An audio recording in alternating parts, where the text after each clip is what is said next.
बच्ची से प्यार करके 9 साल में you having sex with prophet Muhammad ने बोलना शुरू कर दूं मैं? Earth is flat according to Quran 88:20। बकवास ना कीजिए, उठते हुए घोड़े पे बैठकर फुर हो जाइए। Don't make us stand. Let's just calm down. कल सवेरे सवेरे मैं जब अखबार पढ़ रहा था तो नुपुर शर्मा जो भाजपा की राष्ट्रीय प्रवक्ता थी और जो उसका वो जिंदाल है, जिंदाल, नवीन जिंदाल, उसकी खबरें कब मैंने पढ़ी और उसमें ये भी खबर थी कि उनको कुछ लोगों ने धमकियां दी। आज के सवेरे के अखबार जब मैंने पढ़ा तो पुलिस वालों ने धमकी के आरोप के आधार पर उनके ऊपर अज्ञात लोगों के नाम पर एफआईआर दाखिल कर दिया। जिस नुपुर शर्मा की वजह से कानपुर में फसाद हुआ, जिसके लिए नुपुर शर्मा और नवीन जिंदाल जिम्मेदार थे, अभी तक उसके लिए उसको जिम्मेदार मानकर पुलिस वालों ने किसी प्रकार का कोई एफआईआर दाखिल नहीं किया, जबकि उसके ऊपर पहले एफआईआर दाखिल करना चाहिए था। देश को तोड़ने जैसे बयान देने वाले जो लोग हैं उनको पुलिस वालों ने प्रोटेक्शन देने का भी काम किया, मगर नुपुर शर्मा और जिंदाल के, नवीन जिंदाल के विरोध में किसी प्रकार का कोई एफआईआर दाखिल नहीं किया। क्या ये इस बात का सबूत नहीं है कि सरकार नुपुर शर्मा और नवीन जिंदाल के समर्थन में है? क्या इस उदाहरण से सिद्ध नहीं होता?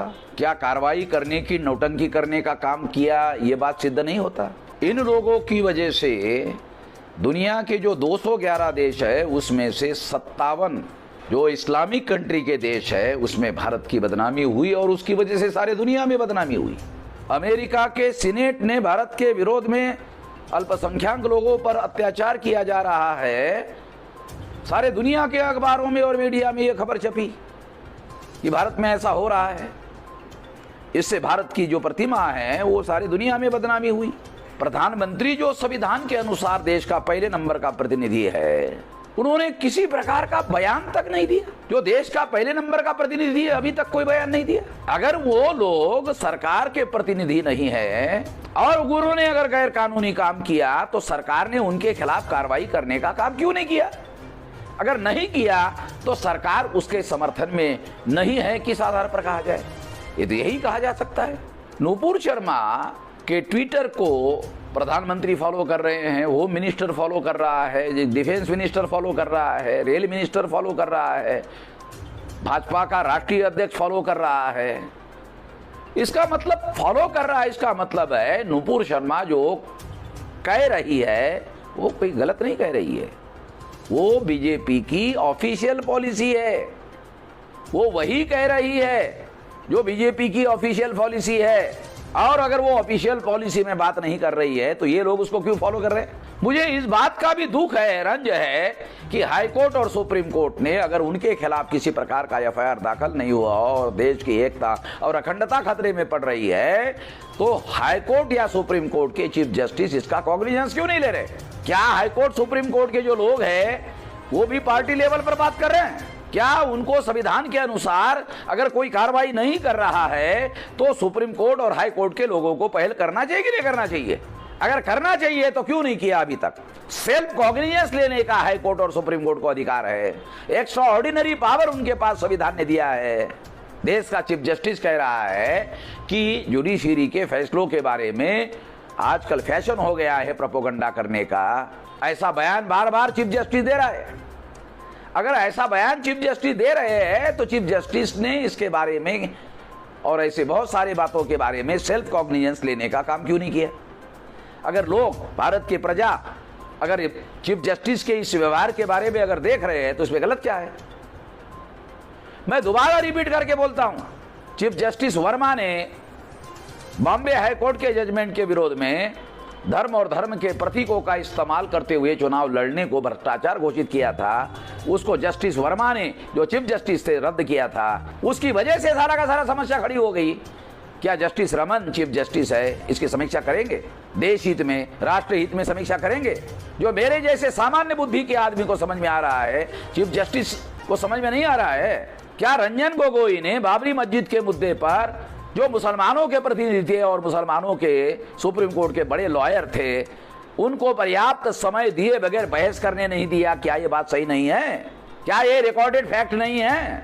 अगर चीफ जस्टिस रंजन गोगोई पर्याप्त सुनवाई किए बगैर फैसला दे रहे हैं, तो किस आधार पर यह फैसला न्यायोचित है? नेचुरल जस्टिस के अनुसार यह फैसला दिया गया है, किस आधार पर कहा जा सकता है? अगर ये लोग कहते हैं तो जस्टिस रमन्ना को क्यों बुरा लग रहा है? बुरा नहीं लगना चाहिए। ईवीएम के बारे में सुप्रीम कोर्ट ने फैसला दिया, मेरे केस में सुप्रीम कोर्ट ने फैसला दिया, पेपर ट्रेल मशीन लगाने का फैसला दिया, रंजन गोगोई ने इसको बदलने का और मैच करने का फैसला दिया। क्या जस्टिस रमन्ना मैच करने से फ्री फेयर एंड ट्रांसपेरेंट हो सकता है, इसको सिद्ध करने के लिए कोशिश करेंगे? किस आधार पर मैच करने से फ्री फेयर एंड ट्रांसपेरेंट हो सकता है? कोई है आधार, कोई तर्क है, कोई तथ्य है? जब बैलेट पेपर हुआ करता था तो रिकाउंटिंग होती थी, तो पेपर ट्रेल मशीन के अंदर जो कागज डाले जाते हैं वोट के, उसकी रिकाउंटिंग करने से ही फ्री फेयर एंड ट्रांसपेरेंट चुनाव हो सकता है। क्या जस्टिस रमन ऐसा करने की कोशिश करेंगे? अगर भारत के प्रजा की तरफ से यह बात अगर उठती है तो वो करेंगे। अगर नहीं करेंगे तो फिर लोग क्रिटिसिज्म नहीं करेंगे तो क्या करेंगे? आप निष्पक्षता से कोई काम कर रहे हैं ऐसा दिखाई तो दे नहीं रहा है, आप केवल बयान दे रहे हो। आपके पास सुप्रीम कोर्ट के चीफ जस्टिस होने की वजह से एक्स्ट्राऑर्डिनरी पावर है, पावर का उपयोग करते हुए आप नहीं दिख रहे हैं, आप केवल बयान दे रहे हैं। आपके पास पावर है, सत्ता है, मगर आप बयान दे रहे हो, एक्शन कहां कर रहे हो? आपसे एक्शन की उम्मीद है, एक्शन कहां कर रहे हो? अगर हम ये उम्मीद करते हैं तो गलत क्या करते हैं? दूसरे लोग अगर जिनकी केंद्र में सरकार है, अगर वो पक्षपाती व्यवहार कर रहे हैं तो सुप्रीम कोर्ट क्या कर रहा है? संविधान की रक्षा करने की जिम्मेदारी किसकी है? आखिरकार संविधान की रक्षा करने की जिम्मेदारी तो सुप्रीम कोर्ट के ऊपर है। इसको ये सारा जो देश भर में धर्म के और धर्म के प्रतीकों के आधार पर जो मामले उठ रहे हैं, ये सारी की सारी बातें जो है जस्टिस वर्मा चीफ जस्टिस के फैसले की वजह से पैदा हुई है, सारी की सारी समस्या। दूसरी बात, बाबरी मस्जिद का आर्कियोलॉजिकल एविडेंस कह रहा है कि वो बुद्धिस्ट साइट है, मथुरा का साइट भी बुद्धिस्ट साइट है, आर्कियोलॉजिकल एविडेंस हमारे पास है। वाराणसी का जो ज्ञानवापी मस्जिद या मंदिर है, ये भी बुद्धिस्ट साइट है, आर्कियोलॉजिकल एविडेंस उसके भी हमारे पास है। और इसलिए मुगलों ने और ब्राह्मणों ने मिलकर उस पर बात करके मंदिर बनाए, एक साइड में मस्जिद बनाया, एक साइड में मंदिर बनाया। अगर ये मंदिर होता तो ब्राह्मणों के पुरखों ने अपनी आधी जगह मुसलमानों को क्यों दी? क्योंकि वो जगह ब्राह्मणों की नहीं थी, वो बुद्धिस्ट की थी।